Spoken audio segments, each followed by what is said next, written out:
நம்புறாங்கல்ல. அதைத்தான் சொல்றேன். நம்புறாங்கல்ல, அவங்கள நல்வழிப்படுத்தணும், ஏமாற்றக்கூடாது. எம்ஜிஆர் பண்ணார்ல, உதாரணம் இருக்குல்ல.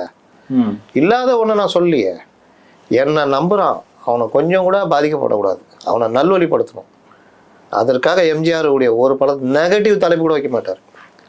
நெகட்டிவ் விஷயமே இருக்காது. கற்றவர் சபையில் உனக்காக தனி இடம் வர வேண்டும், உன் கண்ணில் ஒரு துளி நீர் வழிந்தால் உலகே ஆள வேண்டும்.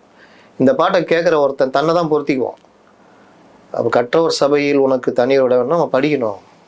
நான் ரெடியா வரவான்னா எங்க இன்னொருத்தர் கூட சொல்லியிருந்தாரு, அதாவது வில்லன் கூட கடைசியில திருந்திடுவான், இல்லைன்னா அவனுக்கு தண்டனை கொடுக்கப்படும், அந்த மாதிரி ஒரு மெசேஜ் இருக்கும். நல்லா புரிஞ்சுக்கிங்க.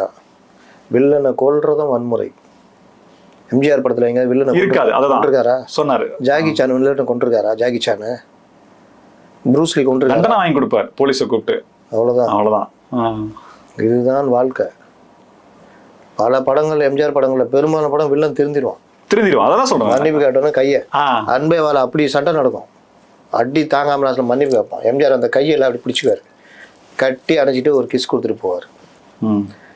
இதாங்க வாழ்க்கை. கொடூரமா குத்தி கொல்றது, 50 பேரை கொல்றது. நீங்க பாருங்களேன், இந்த இவனுங்கெல்லாம் டைரக்டர்லாம் முட்டா பீஸுங்களா? ஒரு கொலை பண்ணிட்டு நீங்க இருக்க முடியுமாங்க?